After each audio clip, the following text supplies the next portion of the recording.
चुनाव में एक लापरवाही हम भी कर बैठे, बिना कुछ सोचे समझे उसे वोट दे बैठे। नमस्कार, मैं हूं राज शर्मा और आप देख रहे हैं एसकेएल न्यूज, जहां बात होगी अजमेर क्षेत्र के केकड़ी से आने वाले ऐसे नेता की जिन पर राजस्थान का अहम भार ये सोचकर सौंपा गया कि वो चिकित्सा व्यवस्था में एक नयापन लाएंगे, नई सोच के साथ प्रदेश की जनता की भलाई के लिए काम करेंगे। पर वो सोच के बिल्कुल विपरीत निकले। खुद की खामियों को भूलकर मंत्री जी हमेशा केंद्र पर निशाना साधते हुए पूछते रहे कि ऑक्सीजन की कमी क्यों हुई, क्यों बेड्स कम रहे, क्यों रेमडेसिविर की कालाबाजारी हुई। जी हां, अब तक आप समझ ही गए होंगे कि हम राजस्थान के चिकित्सा मंत्री डॉक्टर रघु शर्मा की बात कर रहे हैं, जिन्होंने पहले बीएससी की, फिर एलएलबी और फिर एमबीए करके पीएचडी की डिग्री हासिल कर अपने नाम के आगे डॉक्टर लगाया। इतना सब कुछ इसलिए बताया जा रहा है कि आपको पता हो कि हमारे चिकित्सा मंत्री इतना पढ़े लिखे होने के बावजूद भी जनता के लिए ना कुछ सोच पा रहे हैं और ना ही कुछ कर पा रहे हैं। छात्रों के हितों की बात रखते रखते ये छात्र नेता कब हर चीज में राजनीति करने लग जाएगा, ये शायद उन्होंने खुद ने भी नहीं सोचा होगा। हमारी स्पेशल रिपोर्ट में देखते हैं आखिर क्यों है रघु शर्मा का इतना विवादों से नाता। साल 2020, कोटा मामला। पिछली साल दिसंबर में कोटा के जैकेलोन अस्पताल में खराब होते उपकरणों की वजह से लगातार बच्चों की मौतों का आंकड़ा बढ़ रहा था और ये बढ़ते बढ़ते 100 से पार हो गया। पर चिकित्सा मंत्री रहे रघु शर्मा का ध्यान चिकित्सा व्यवस्था को दुरुस्त करने की बजाय विपक्षी पार्टी पर आरोप लगाने में था। न्यूज चैनलों पर इंटरव्यू देते समय हमारे नेताजी ने कहा, विपक्षी पार्टी गंदी राजनीति करने पर उतारू है। कोटा के अस्पतालों में उनके राज में उपकरणों का काम नहीं हुआ। मतलब साफ सा है, बड़ी आसानी से पल्ला झाड़ते हुए चिकित्सा मंत्री डॉक्टर रघु शर्मा अपनी नाकामयाबी छुपाने के लिए कभी विपक्षी पार्टी पर तो कभी केंद्र पर अपनी गलती का ठीकरा फोड़ते रहे। कोरोना का भीषण दौर 2020-2021। जब कोरोना की पहली लहर राजस्थान के हर शहर में तबाही का मंजर दिखाने लगी, तब हमारे राजस्थान के स्वास्थ्य मंत्री रघु शर्मा हाथ पर हाथ धरे बैठे रहे, सिर्फ और सिर्फ केंद्र के द्वारा दिए गए निर्देशों का ही पालन कर रहे थे।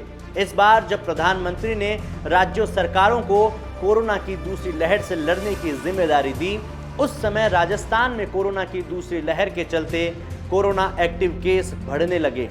तो ना सिर्फ चिकित्सा मंत्री बल्कि राज्य के सीएम अशोक गहलोत अपने मंत्रिमंडल के साथ अप्रैल में सहाड़ा में होने वाले उपचुनाव के दौरान बड़ी संख्या में भीड़ एकत्रित करके महापंचायत का आयोजन कर रहे थे। तब ना मंत्री जी को अपने मास्क लगाने की चिंता थी और ना ही सामने बिना मास्क के दिखती भीड़ की चिंता थी।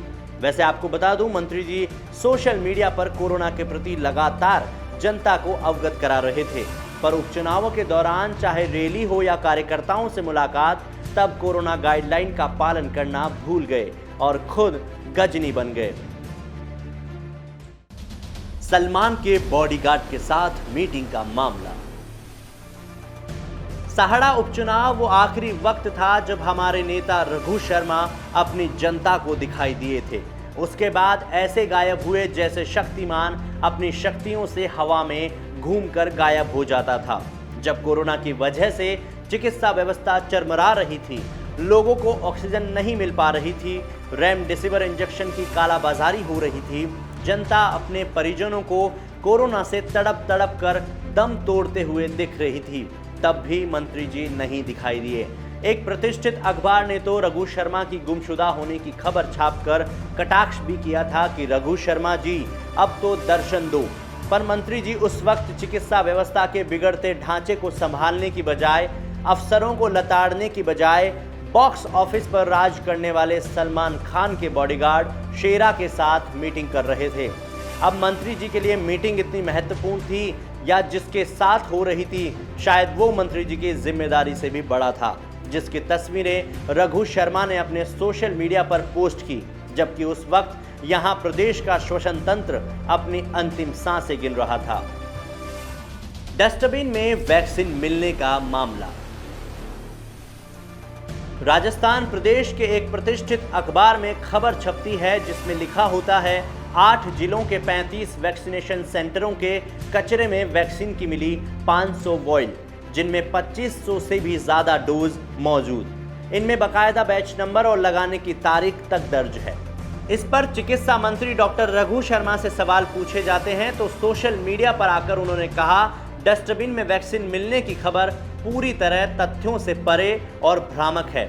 वॉइल्स का उपयोग करने के बाद इन्हें नियमानुसार संबंधित चिकित्सा संस्थान में ही जमा करवाया जाता है। जब टोंक जिले के लांबा हरि सिंह प्राथमिक स्वास्थ्य केंद्र के पास नाले में जली हुई वैक्सीन मिली और वहां मौजूद डॉक्टर से जब खाली वॉइल के बारे में पूछा गया तो डॉक्टर ने कहा कि हमें सरकार की ओर से ऐसे कोई आदेश नहीं मिले कि टीका लगाने के बाद वॉइल को संभाल कर रखना है।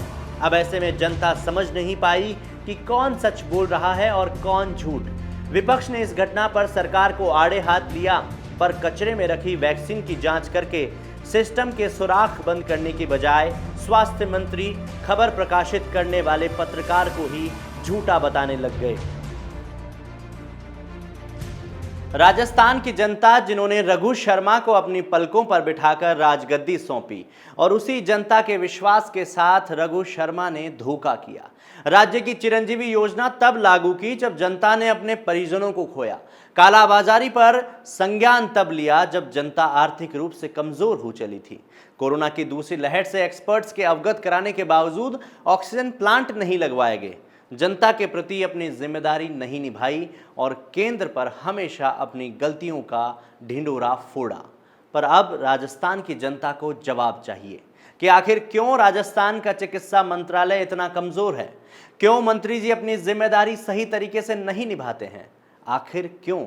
इस क्यों का जवाब कब मिलता है ये तो आने वाला वक्त ही बताएगा। ऐसी ही इंटरेस्टिंग खबरों को जानने के लिए आज ही फॉलो करें SKL न्यूज़।